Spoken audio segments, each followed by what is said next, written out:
오늘 이 시간 우리에게 주시는 하나님의 말씀은 신약성경 에베소서 6장 10절에서 17절까지의 말씀입니다. 제가 가진 성경으로는 신약 317면에 있습니다. 제가 읽고 마지막 절은 함께 읽겠습니다.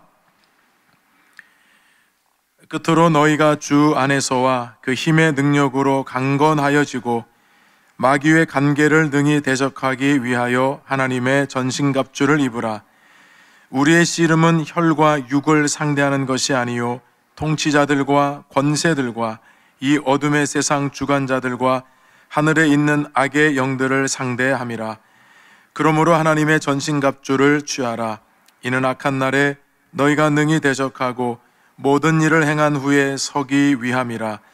그런즉 서서 진리로 너희 허리띠를 띠고 의의 호심경을 붙이고 평안의 복음이 준비한 것으로 신을 신고 모든 것 위에 믿음의 방패를 가지고 이로써 능히 악한 자의 모든 불화살을 소멸하고, 함께 읽습니다. 구원의 투구와 성령의 검 곧 하나님의 말씀을 가지라. 아멘. 복되고 거룩한 주일의 3부 예배 나오신 여러분 모두에게 하나님의 은혜와 축복이 함께 하시기를 간절히 바랍니다. 우리 앞뒤 잡으시면서 반갑게 인사 나누시겠습니다. 주님의 은혜가 함께 하시기 바랍니다.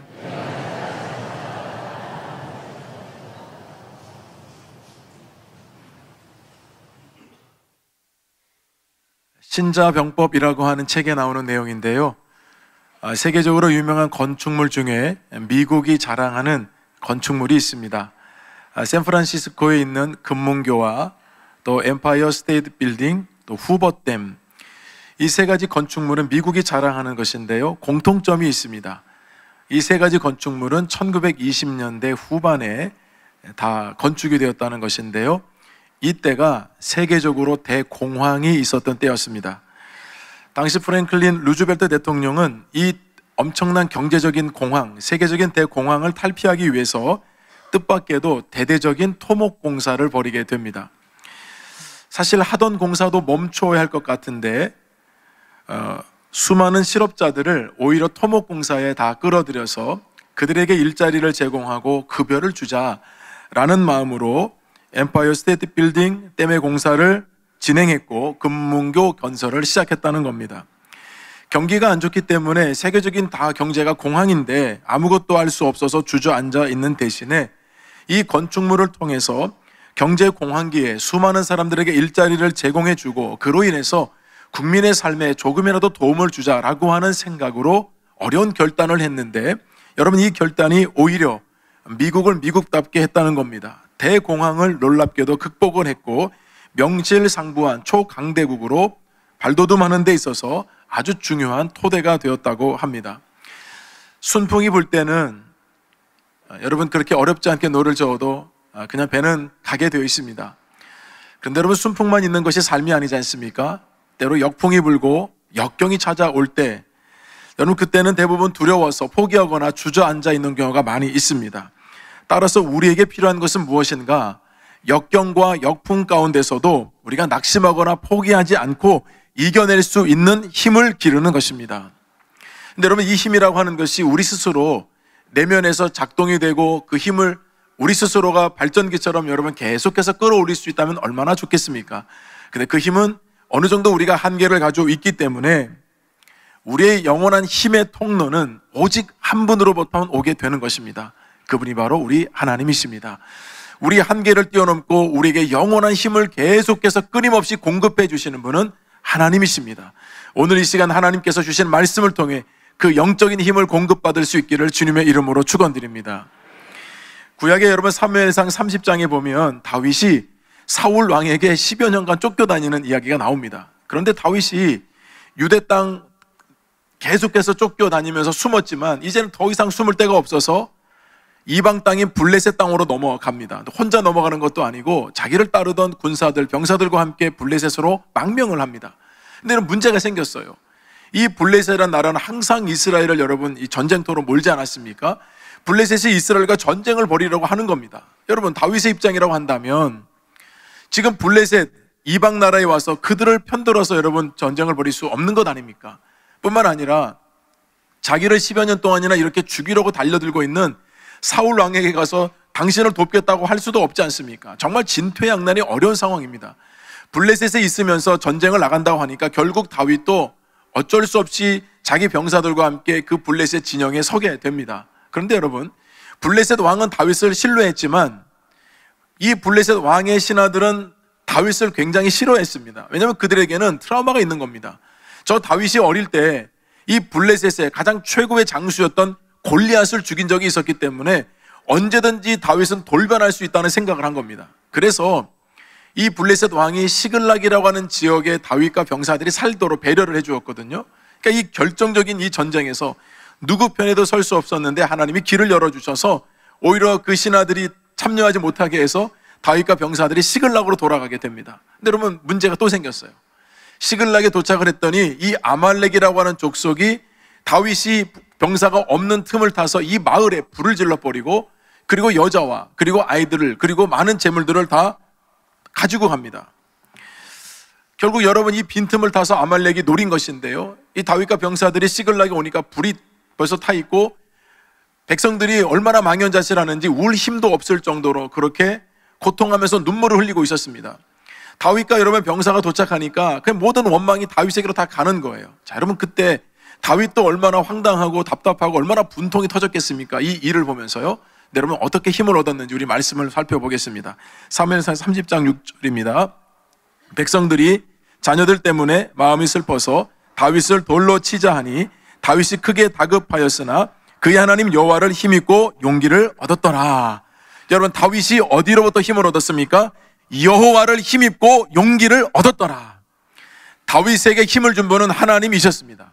하나님께서 주신 힘을 가지고 용기를 얻었다는 겁니다. 여러분, 하나님이 용기와 힘을 주시지 않았다면 다윗도 무너질 수밖에 없는 상황이에요. 그런데 여러분, 하나님이 힘을 주시니까 용기를 가지고요, 자기에게는 600명밖에 없어요. 아말렉은 훨씬 더 많은 군사력을 가지고 있었습니다. 그런데 다윗이 여러분 용기를 얻으니까요, 600명을 데리고 아말렉을 쫓아갑니다. 근데 600명의 병사들이 가던 중에 200명이나 되는 이 군사들이 지쳐가지고요, 갈 수 없다는 겁니다. 내버려두고요 400명을 데리고 아말렉을 쳐들어갑니다. 근데 여러분, 아말렉은 이미 승리에 도취돼 있어가지고요, 그래서 다윗이 군사들과 함께 새벽에 기습을 해서 아말렉을 치고 잡아갔던 여인들, 아이들, 그리고 모든 재물들까지 다 되찾아 온 줄로 믿습니다. 여러분, 이렇게 됐던 이유는 하나님께서 주시는 힘을 공급받고 용기를 얻었기 때문입니다. 하나님이 주신 힘과 용기가 여러분 이렇게 놀라운 것입니다. 아무리 여러분 우리 마음과 삶의 자리가 무너져 있어도 하나님의 말씀이 내 마음에 부딪혀오고 하나님이 하늘로부터 주시는 용기와 믿음을 갖게 되면 여러분, 우리도 우리 힘을 뛰어넘는 놀라운 역사와 은혜를 경험하게 될 줄로 믿습니다. 여러분, 그런 의미에서 오늘 본문도 그 힘의 원천이 어디로부터 흘러오는지를 말씀해 줍니다. 우리 10절을 함께 읽어보겠습니다. 끝으로 너희가 주 안에서와 그 힘의 능력으로 강건하여지고, 나의 힘으로 강건해지는 것이 아니라 그 힘의 능력으로 강건해지는 거죠. 힘의 원천이 있다는 겁니다. 그 힘의 원천을 통해서 우리가 공급을 받아야만 한다는 것입니다. 그래서 앞에 말씀해 보면 주 안에서, 주님 안에서 주시는 힘과 능력으로 인하여서 우리는 강건해질 수 있다는 것입니다. 사랑하는 여러분, 주 안에서 강건하기를 주님의 이름으로 축원합니다. 자, 그러면 우리들에게요, 분명한 어떤 영적인 자세를 우리가 가져야 하는지 오늘 말씀엔 너무나도 명확하게 선명하게 말씀해 주고 있거든요. 첫 번째 교훈은 영적 전신갑주를 입어야 한다고 말씀합니다. 자, 우리 첫 번째 이 말씀 13절 함께 읽어보겠습니다. 그러므로 하나님의 전신갑주를 취하라. 이는 악한 날에 너희가 능히 대적하고 모든 일을 행한 후에 서기 위함이라. 여러분, 왜 우리에게 전신갑주를 입으라고 하시냐면요, 악한 날에 대적하기 위하여입니다. 악한 날, 그 날이 날마다 우리 가운데 찾아온다는 것입니다. 여러분, 이 악한 날은 영적인 틈을 노려서 빼앗고 노략질하고 소멸시키려고 하는 그 악한 세력들이 꿈꾸는 날입니다. 그 악한 날 때문에 우리가 전신갑주를 입고 무장하고 준비하고 있어야 한다는 것입니다. 여러분, 11절도 마찬가지거든요. 한번 읽어볼까요? 마귀의 간계를 능히 대적하기 위하여 하나님의 전신갑주를 입으라. 여러분, 하나님의 전신갑주를 입어야 하는 이유, 마귀의 바로 이 간계를 능히 대적하기 위해서요. 간계라는 말은 간사하고 교활한 꾀입니다. 사단과 마귀는 항상 간교하게, 교활하게 꾀를 부려서 우리를 공격하는 겁니다. 자, 여러분, 그런 차원에서 우리는 가룟 유다를 통해서 우리에게 주셨던 메시지를 결코 잊어서는 안 돼요. 우리 주님께서 공생의 3년을 여러분 마치시고요, 제자들을 이제 두고 예수님께서 십자가를 지셔야 되는 상황을 맞닥뜨리게 되셨습니다. 예수님께서 이제 십자가 지시고 이제 부활하시고 승천하실 텐데 제자들이 너무나 안타까운 거죠. 두고 가시는 여러분, 예수님 마음이 얼마나 짠하셨겠습니까? 근데 예수님께서 얼마나 제자들을 사랑하고 아끼셨는지 그 제자들을 마지막까지 불러 모으셔서 제자들의 발을 닦아주시려고 하거든요. 그 장면과 그 마음이 요한복음 13장에 담겨 있어요. 우리 요한복음 13장 1절 함께 읽어봅니다. 유월절 전에 예수께서 자기가 세상을 떠나 아버지께로 돌아가실 때가 이른 줄 아시고 세상에 있는 자기 사람들을 사랑하시되 끝까지 사랑하시느니라. 자, 그럼 보세요. 예수님께서는 제자들을 사랑하시되 언제까지요? 끝까지요. 끝까지 사랑하시느니라. 여러분, 제자들의 발은 더러운 거예요. 수치스러운 거예요. 보여주기 싫은 거예요. 그런데도 예수님 마지막에도 제자들의 발을 닦으시면서 예수님께서 제자들을 얼마나 사랑하시는지 보여주셨습니다. 그런데 여러분, 이렇게 사랑을 보여주시는데도요, 딴 생각하고 있는 사람이 있었어요. 가룟 유다입니다. 이 1절 다음에 바로 나오는 말씀이 여러분 2절 말씀이겠죠? 2절 한번 읽어보도록 하겠습니다. 마귀가 벌써 시몬의 아들 가룟 유다의 마음에 예수를 팔려는 생각을 넣었더라. 여러분, 예수님께서 이렇게 사랑해 주시는데도요, 가룟 유다는 딴 생각하고 있었습니다. 이미 사단과 마귀가 가룟 유다에게 예수를 팔 생각을 이미 넣었다는 겁니다. 여러분, 그렇다면 지금 가룟 유다에게 없는 것이 뭐냐면 가룟 유다는 영적인 전신갑주를 입지 않고 있었다는 겁니다. 여러분, 마귀가 누구를 노릴까요? 예수님의 제자가 12명이었는데요 12명 다 노렸을 겁니다. 근데 안 통했던 겁니다. 그런데 한 명이 통했던 겁니다. 그게 가룟 유다입니다. 언제나 부정적이고 언제나 비판적이고 냉소적이고, 여러분, 이런 사람을 반드시 사단은 노리게 되어 있습니다. 그래서 가룟 유다는 사탄의 밥이 된 겁니다. 사탄이 생각을 넣어주는 대로 여러분, 가룟 유다는 행동한 거예요. 그러니 여러분, 사단이 생각하고 말하는 대로 그대로 한 행동, 여러분, 가룟 유다가 했으니 예수를 팔아넘긴 거죠. 예수를 팔 생각을 넣었는데, 생각만 넣었는데도 행동하고 움직이고 실행하잖아요. 악한 날에 능히 너희가 대적하고 마귀의 관계를 능히 대적하기 위해서 전신갑주를 입으라. 여러분, 예수님의 제자 중에 가룟 유다만 이렇게 공격을 당한 것이 아닙니다. 여러분 아시겠지만 마태복음 16장에 보면 예수님께서 제자들을 데리시고요, 가이사라 빌립보 지방에 가십니다. 거기 가셔서 예수님께서 제자들에게 느닷없이 이런 질문하시죠. 사람들이 나를 누구라 하느냐? 예수님은 그거 대답 듣기 원하시는 것이 아니고 두 번째 질문의 대답을 듣고 싶었던 거예요. 그렇다면 너희는 나를 누구라 하느냐? 그때 베드로가 대답하죠. 주는 그리스도시요 살아계신 하나님의 아들이십니다. 여러분, 이 고백을 하니까 예수님이 굉장히 마음이 흡족하시고 기쁘셨던 것 같아요. 그래서 그를 칭찬해 주셨습니다. 바요나 시몬아, 내게 복이 있도다. 이를 내게 알게 한 이는 혈육이 아니요 하늘에 계신 내 아버지시니라. 내가 이 반석 위에 내 교회를 세우리니 음부의 권세가 이기지 못하리라. 여러분, 주님께서 얼마나 기쁘셨으면 너의 그 고백 위에 내 교회를 세우겠다고 주님 말씀하십니다. 여러분, 예수님께서 이 고백을 받으시고 또 베드로는 예수님의 이 칭찬을 받은 다음에 예수님이 곧바로 뭐로 말씀하셨냐면, 그런데 얘들아, 내가 십자가를 지게 될 것이고 내가 십자가에서 죽게 될 것이다. 그러나 3일 만에 부활할 것이다. 여러분, 그랬더니 베드로가 펄쩍 뛰면서요, 그런 일은 결코 주님께 있을 수 없습니다. 여러분, 그렇게 말하잖아요. 그때 예수님께서 베드로에게 하셨던 말씀을 보세요. 자, 우리 마태복음 16장 23절입니다. 예수께서 돌이키시며 베드로에게 이르시되 사탄아, 내 뒤로 물러가라. 너는 나를 넘어지게 하는 자로다. 내가 하나님의 일을 생각하지 아니하고 도리어 사람의 일을 생각하는도다 하시고. 여러분, 오해는 하지 마세요. 예수님께서 베드로를 향해서 베드로에게 사탄이라고 한 건 아니에요. 베드로를 지금 조종하고 베드로의 생각을 집어넣은 사탄을 향해서 내 뒤로 물러가라는 겁니다. 사탄아, 물러가라.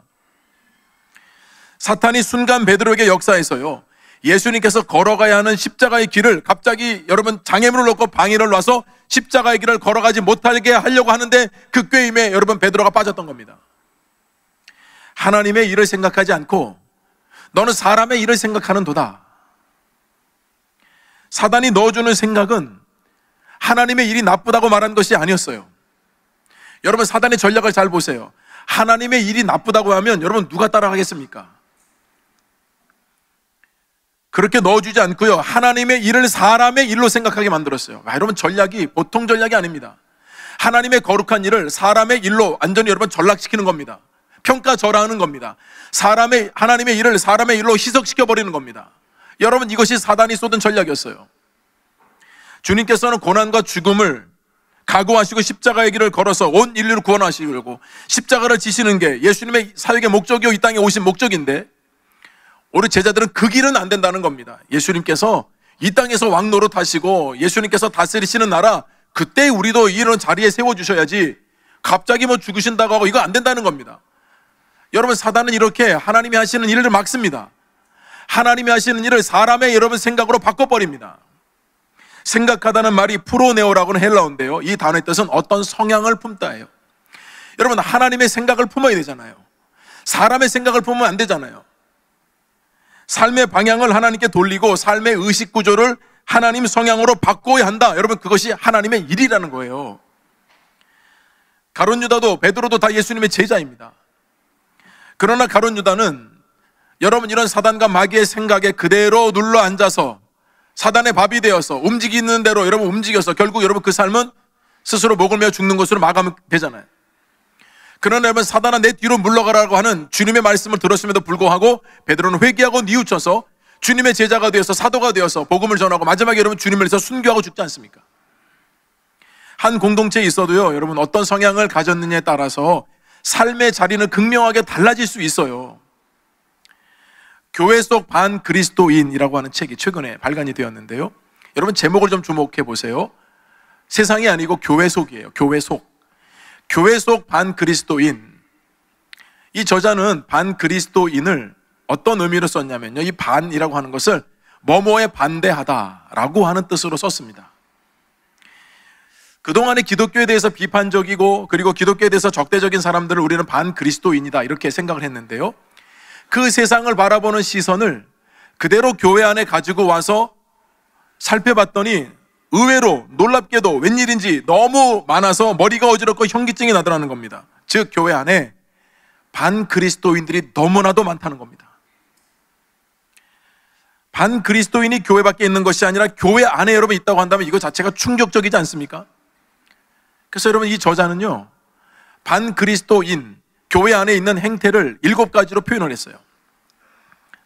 이기적 그리스도인, 낙심한 그리스도인, 음란한 그리스도인, 섭섭한 그리스도인, 불만인 그리스도인, 불쌍한 그리스도인, 게으른 그리스도인. 이 밖에도 더 많다고 봐요. 근데 이 저자는 그 7가지는 전부 다 반그리스도인, 교회 속에 있지만 결국은 그리스도를 반대하는 반그리스도인이라는 겁니다. 여러분, 그 중에 제가 2가지만 좀 읽어드릴게요. 첫 번째는 섭섭한 그리스도인. 섭섭한 그리스도인은 반그리스도인입니다. 이 시대 많은 교회가 능력을 잃었다면 섭섭 귀신에 사로잡힌 반그리스도인들이 교회 안에 슬며시 들어와서 이런저런 직분을 차지하고 있기 때문일 것입니다. 그들이 수시로 일으키는 반목과 질시 때문에 얼마나 많은 그리스도인들이 상처를 받고 교회를 떠나는지 모릅니다. 섭섭하다는 겁니다. 나 섭섭하다는 거예요. 나 알아달라는 겁니다. 여러분, 이것은 반그리스도인이에요. 온전한 그리스도인이 아니고 교회 안에서 그리스도를 반대하는 반그리스도인이 될 수 있다는 겁니다. 여러분, 섭섭하세요? 뭐 때문에 이렇게 섭섭하세요? 뭐 때문에 그렇게 마음이 꽁하세요? 불만인 그리스도인인도 반그리스도인입니다. 왜 불만스럽고 왜 불안합니까? 감사를 잃었기 때문입니다. 만약 내 안에 감사하는 마음이 없다면 일생 한 번도 주님께 온전히 돌이켜본 적이 없기 때문일 것입니다. 평생 그리스도 주변을 서성이지만 그 중심은 언제나 세상을 향해 있는 반그리스도인의 마음이 그럴 것입니다. 신앙생활하면서 불만이 여러분 계속 많으세요? 불평이 많으세요? 여러분, 우리가 이스라엘 백성들 광야에서 생활하는 거 보셨잖아요. 불평과 불만은 하나님을 향할 때마다 하나도 유익된 것이 없었어요. 다 그 모든 해로운 것이 자기 자신에게 다시 돌아왔어요. 그러니 여러분, 그리스도를 경험한 사람이 아닌 거예요. 여러분의 모습 속에는 반그리스도인의 모습은 없습니까? 뭐 한번 섭섭하면 막 끝까지 섭섭하고, 불만이 쌓이면 그냥 끝까지 불만만 쌓아가고. 여러분, 그래서 왜 우리들에게 영적인 전신갑주를 취하라고 이렇게 말씀하시는가? 이런 모든 세력들, 이런 모든 악한 것들, 또 이런 모든 우리 영적인 우리 영혼을 해롭게 하는 모든 것들에 대해서 우리를 지켜줄 수 있는 것은 영적인 전신갑주밖에 없기 때문이에요. 여러분, 영적인 전신갑주를 온전히 입을 수 있기를 주님의 이름으로 축원합니다. 제가 이 반그리스도인의 이 내용을 좀 깊이 살펴보면서요, 이게 더 많은 반그리스도인들이 있더라고요. 제가 두 번째 교훈을 여기서 얻었는데요. 적군과 아군을 분별해야 한다는 것입니다. 전신갑주를 입은 분들은 적군과 아군을 분명히 구분합니다. 근데 여러분, 영적인 전신갑주를 입지 않은 사람들은 이게 적군인지 아군인지는 몰라요. 그래서 아무나 공격해요. 여러분, 아군이 뭡니까? 아군은 우리 편이에요. 우리와 함께하고 있는 사람들이에요. 물론 여러분 생각과 마음이 좀 다를 수는 있지만 그래도 아군이에요. 아군은 섭섭해도, 때로 다투기 하더라도 여러분 마음에 품고 같이 그냥 계속 극공하는 마음이 아니라요, 같이 우리 아군이에요. 우리 편을 들어주는 사람이에요. 우리와 함께하는 사람이에요. 근데 반그리스도인은 아군인지 적군인지도 일단 몰라요. 그러니까 아군인지 적군인지 모르고 그냥 달려들기만 하는 겁니다.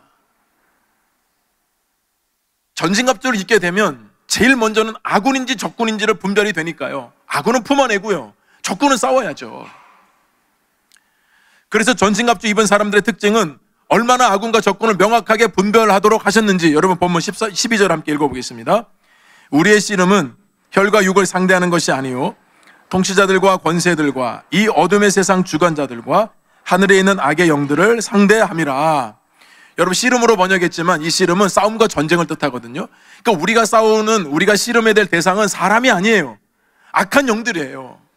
연약한 사람들 상대로 우리가 싸우는 것이 아니라는 겁니다. 여러분 혹시 신앙생활하면서 이런 얘기 들어보셨어요? 나는요, 사단과 마귀는 정말로 싫어요. 난 죽도록 싫어요. 들어보셨어요? 이런 말은 혹시 들어보셨나요? 교회 싫어요. 목사도 싫고요, 직분자들도 싫고요, 교회도 싫고요. 어느 쪽을 더 많이 들어보셨습니까? 만약에 여러분들이 후자를 많이 들어보셨다고 한다면 이게 심각한 문제 아닙니까? 우리가 적군과 아군을 지금 분별하고 있는 겁니까?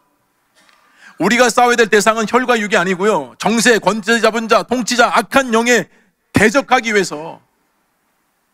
여러분, 그것이 우리의 적군인데요, 적군에 대해서는 우리가 별로 무감각한데요, 아군에 대해서는 왜 이렇게 여러분 우리가 냉정하고, 아군에 대해서는 우리가 막 총질하고. 마귀는 헬라어로 디아볼로스라고 합니다. 그 뜻은 참소하는 자, 고소하는 자입니다. 이것은 앞에서 하는 일이에요. 앞에서 불평하고, 앞에서 비난하고, 앞에서 비판하고. 근데 여러분, 마귀는 거기서 끝나지 않아요. 뒤에 돌아가면 마귀는 뒤에서 하는 일이 뭐냐면 물어뜯는 겁니다. 뒤는 무슨 뜻을 말합니까 여러분? 안 보이는 곳에서요. 그래서 사람들이 험담하면 안 보이는 곳에서 험담하는 거예요. 그게 마귀의 특징이란 말이에요.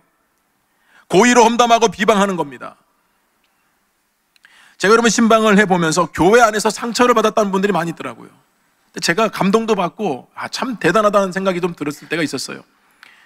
제가 얘기를 쭉 들어보니까요, 와, 저 정도 상처를 받았으면 저는 그 교회 못 갈 것 같아요. 여러분, 교회가 한두 개입니까?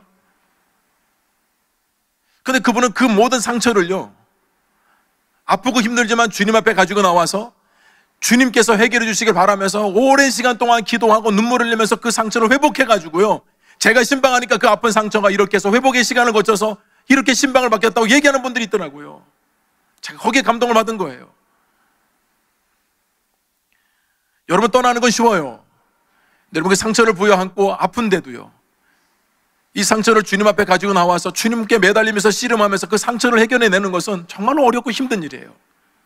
제가 우리 교인들이 그렇게 많다는 것을 보면서 여러분 얼마나 마음에 감동이 됐는지요. 적군과 아군을 분간하지 못하고 싸우면 누가 좋아하겠습니까? 사탄만 좋아하는 일이죠. 그러면 여러분, 사탄은 별로 할 게 없어요. 왜냐하면 자기들끼리 알아서 싸우고 자기들끼리 알아서 깨지니까요.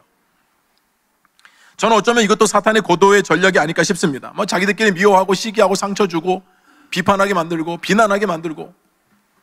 우리의 씨름은 혈과 육을 상대하는 것이 아니라고 성경이 말씀합니다. 우리는 악한 영들을 상대하기 위함이라. 여러분, 사람을 너무 미워하지 마세요. 여러분들이 섭섭하게 하고 여러분이 상처 줬다고 해서 여러분 그 사람 언제까지 미워할 겁니까? 우리의 싸움은 그 사람하고 싸움이 아니에요. 언제 주님께서 가룟 유다하고 싸우셨습니까? 가룟 유다를 지배하고 있는 마귀와 사단과 싸우신 거죠. 우리를 넘어지게 하는 것은 사단밖에 없습니다. 그렇기 때문에 우리는 적군과 아군을 잘 분별해서요, 영적인 전신갑주를 입으면 그런 분별력을 우리에게 주시는 거예요.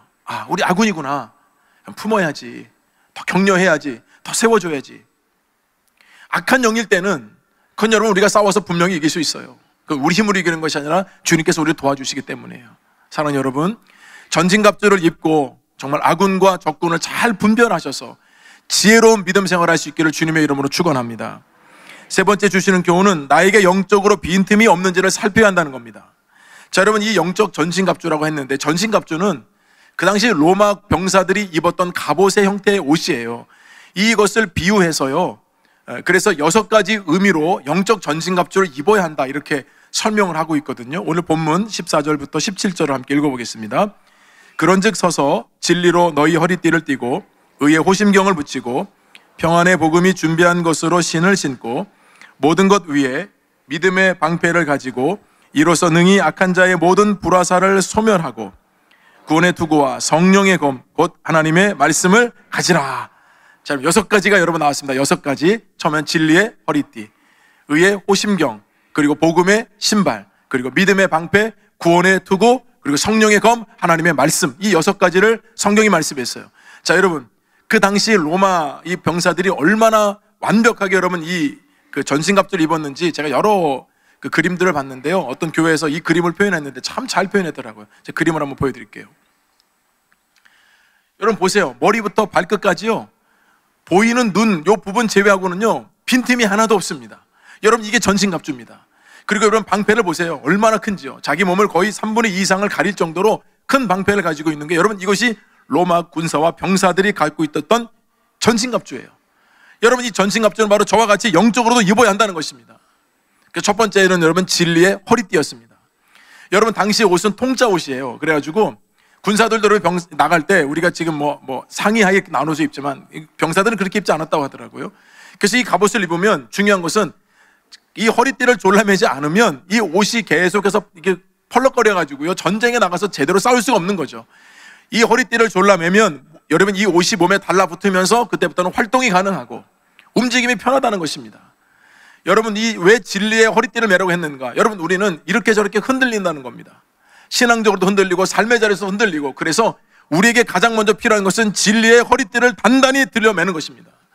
여러분, 진리가 때로는 우리를 구속하는 것 같아요. 우리를 불편하게 하는 것 같아요. 근데 아니요, 여러분, 진리는 우리를 자유하게 하는 줄로 믿습니다. 요한복음 8장 32절 말씀, 진리가 너희를 알지니 진리가 너희를 자유롭게 하리라. 진리는 우리에게 자유를 주는 거예요. 우리를 구속하게 해서 못하게 하는 것이 아니고요, 이 험난한 세상 가운데서 하나님의 말씀, 이 진리를 붙들 때 진정한 자유가 거기로부터 온다는 것입니다. 진리의 허리띠를 단단히 동여매는 여러분 되시기를 주님의 이름으로 축원합니다. 두 번째는 의의 호심경인데요, 이 호심경은 예전 번역에는 흉배라고 했어요. 이게 목부터 허벅지까지 여러분 앞을 보호하는 이 장비인데요, 이 앞은 우리의 주요 부위가 다 있습니다. 심장도 있고요, 폐도 있고요. 그래서 이 의의 호심경은 주로 우리 가슴팍을 보호하는 것인데요, 여러분 몸의 다른 곳을 다쳐도 물론 아프지만 사실은 이 가슴 쪽, 심장이 있는 이런 쪽을 여러분 만약에 우리가 공격을 당하면 이것은 치명타를 입게 되는 것입니다.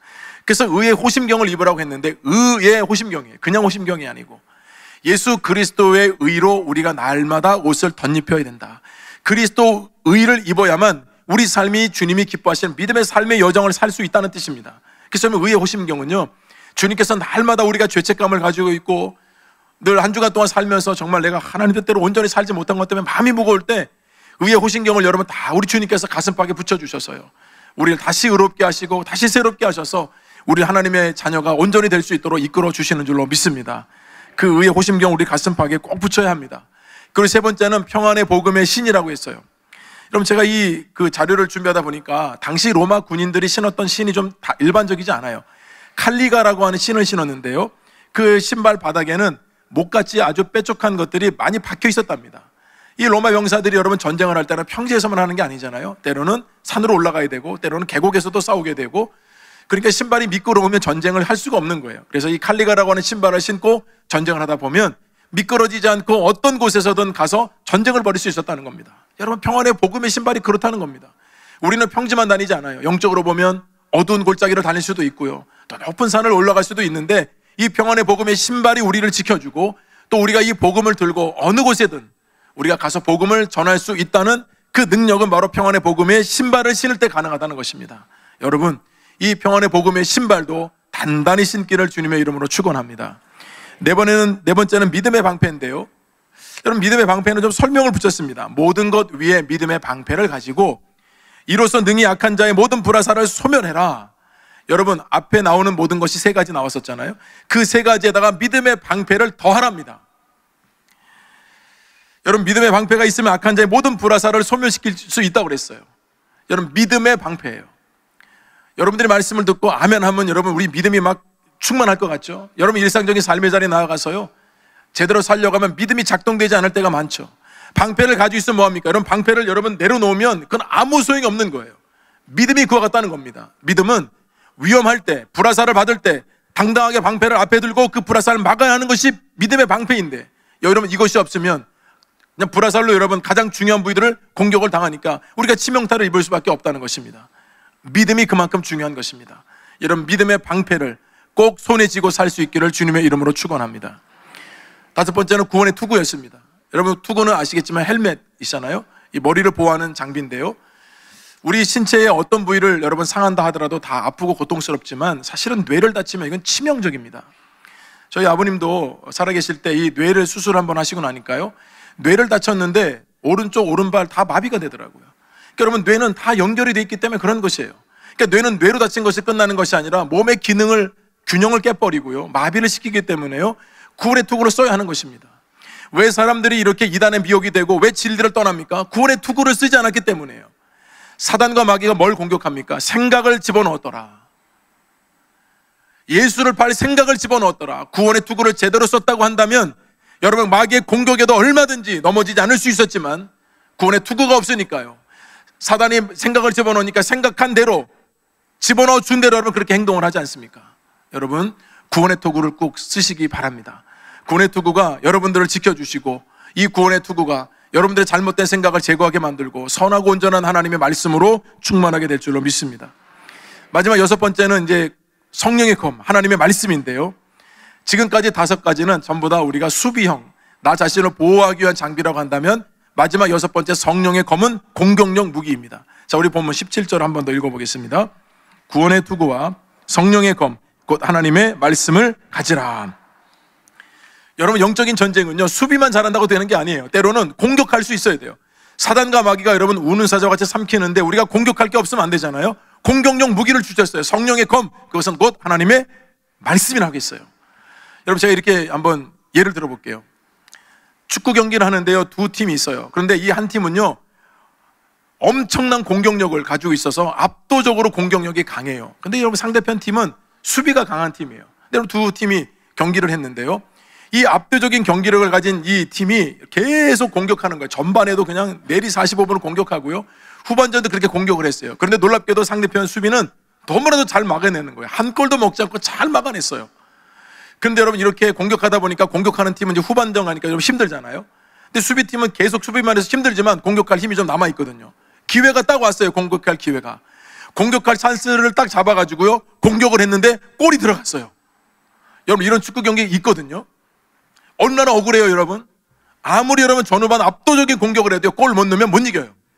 그런데 여러분, 수비만 하더라도요, 한 번에 공격을 해서 골을 넣으면 그 팀이 이기는 것입니다. 여러분, 왜 하나님께서 우리에게 성령의 검, 하나님의 말씀을 주셨겠습니까? 본질적으로 이런 교회는 어떤 이벤트를 하거나 프로그램 하는 것이 아니에요. 교회는 본질적으로 하나님의 말씀이 풍성해야 되고, 이 말씀에 꼴을 먹는 성도들이 영적으로 성장하면 여러분, 그 교회는 건강한 교회가 되는 것입니다. 그래서 제가 여러분 말씀드렸잖아요. 설교 듣는 것에 제발 익숙해지지 마시라고요. 여러분, 설교자는 부족한 입술이에요. 하나님의 말씀을 저도 철저하게 준비하지만 그래도 부족하거든요. 그래서 여러분들이 하나님의 말씀은 날마다 묵상하셔야 돼요. 주일날 그냥 설교 한번 들으면 야, 나는 일주일 동안 배부르겠다, 여러분 그러면 안 되고요, 매일매일 하나님의 말씀으로 시작하고 하루가 마지막 되면 하나님의 말씀으로 마무리를 하고요. 여러분, 그런 말씀에 훈련이 되어 계셔야 어떤 삶의 공격에서도, 어떤 삶의 힘든 자리에서 다시 일어날 수 있는 힘을 말씀으로 또 얻게 되는 줄로 믿습니다. 제가 말씀을 마치면서요, 제가 목민교회 부임한 지 어느덧 7년째가 됐습니다. 여러분도 시간 참 빨리 지나간다 생각이 드시죠? 저도 마찬가지입니다. 제가 올해 7년째가 되어서 올 한 해가 사실 저에게 안식년 기간인데요, 제가 이번 주중까지는 우리 교회 사역을 하고 다음 주일부터는 이제 안식월에 잠깐 들어가게 됩니다. 제가 성경을 보면서 안식년에 대한 개념을 좀 새롭게 좀 묵상을 깊이 했어요. 과연 하나님께서 안식년을 주시는 이유가 무엇일까? 제가 이제 안식년을 준비하기 위해서 여러 안식년을 하셨던 이제 목사님들한테 조언을 좀 구해봤는데요, 주로 목사님들의 생각이 여기에 집중되더라고요. 안식년의 개념이 좀 다르긴 했는데요. 목회를 잠시 내려놓고 지치고 힘든 몸과 마음을 쉬게 하고 충전하는 시간, 이렇게 생각하는 분들이 대부분이시더라고요. 근데 과연 이것이 하나님의 뜻일까? 저는 이제 어느 부분은 동의했지만요, 제 나름대로 안식년에 대한 생각을 이렇게 가졌습니다. 안식년은 쉼의 개념보다는 새로운 영적 재창조의 시간이다. 제가 스스로 정의한 거예요. 그래서 안식년은 휴가나 쉼의 시간이 아니라 교회를 한 발자국 떨어져서 교회를 다시 바라보고 지금까지 해왔던 목양의 시간들을 다시 돌아보고 하나님께서 앞으로 이끄실 것을 기대하고 소망하는 마음으로 갖게 되는 특별한 시간. 그래서 여러분, 그것이 영적 재충전의 시간이라고 생각하니까요, 내가 그렇게 시간을 보내고 오면 우리 교회와 성도들에게 복이 되겠구나, 저는 그렇게 될 줄로 믿습니다. 그래서 제가 몇 가지 이제 생각을 많이 했어요. 어떻게 할까? 제가 몇몇 교회도 주일날 탐방을 해볼 생각이고요. 또 여러 목회자분들과 만나서 목회적인 나눔도 할 생각이고요. 또 종교개혁지도 좀 탐방을 할 생각이고요. 또 기도원에 가서 좀 조용하게 기도도 해보고 싶고요. 또 제가 설교를 많이 했는데 좀 설교를 좀 잘 정리하면서 좀 집필도 해보고 싶은 마음을 갖고 있습니다. 그러니까 제가 이런 얘기를 주변 목사님들이 뭐 하실 거냐고 물어보면 이런 얘기를 했더니 제발 계획 좀 하지 말라고 그런 말씀을 조언을 주셨는데, 제가 생각하기에 제가 쉼의 시간이 아니라 내가 영적인 재충전의 시간을 갖는다고 했으니까요, 제가 이 시간에 충실해야겠다는 생각을 하게 됩니다. 다음 주일부터 귀한 목사님들께서 오셔서 이 주일 강단에서 말씀을 전해 주실 텐데요, 제가 위임을 받을 때 우리 원로 목사님과 저희 장인어른이 오셔서 이제 안수를 해주셨는데, 제 목회에 방해될까봐 그날 이후로 지금까지 한 번도 오시지를 않았습니다. 연세도 80도 넘으시고 또 안식년이고 그래서 다음 주일에는 우리 장인어른이 설교를 와서 하십니다. 그리고 이제 우리 장신대 총장님들 비롯해서 정말 귀한 우리 목회자분들이 오셔서 이 강단을 지켜주실 것이고요. 그리고 우리 부목사님들도 주일 설교를 하시게 될 것입니다. 좋은 경험이 되시리라 생각하고요. 담임 목사가 없을 때 부흥하는 교회가 진짜 건강한 교회래요. 여러분, 저는 우리 교회가 그렇게 되기를 축원합니다. 여러분, 조금 더 저하고 가까워지셔야 되지만 또 이 두 달의 시간이 또 저와 여러분이 또 이렇게 자주 대면하지 못하면 전 그런 생각이 들어요. 너무 보고 싶을 것 같다. 여러분, 그럴 때쯤에 제가 다시 돌아오겠습니다. 부족한 종을 위해서 기도해 주시고, 또 저와 여러분이 영적인 전신갑주를 입고 우리가 각자의 이 사역의 자리에서 최선을 다하면 또 하나님께서 이 기간을 통해서 새롭게 하실 일들을 보여주시고 새롭게 일하시는 것을 우리 모두가 다 함께 경험하게 될 줄로 믿습니다. 우리 하나님께서 우리 교회를 든든히 지켜주시고 더 풍성한 은혜 가운데 여러분이 거하게 하실 줄로 믿습니다. 그런 충만한 은혜가 저와 여러분에게 함께 하기를 주님의 이름으로 축원합니다. 하나님 아버지, 은혜를 감사합니다. 우리 모두에게 영적인 전신갑주를 입혀 주옵소서. 빈틈없이 입혀주셔서 어떤 세상의 공격에도 넘어지거나 무너지지 않게 하시고 해함이나 상함을 당하지 않게 하시고 오히려 견고히 서서 하나님의 나라를 이루어가는 믿음의 삶을 살게 하여 주옵소서. 예수님의 이름으로 기도드립니다. 아멘.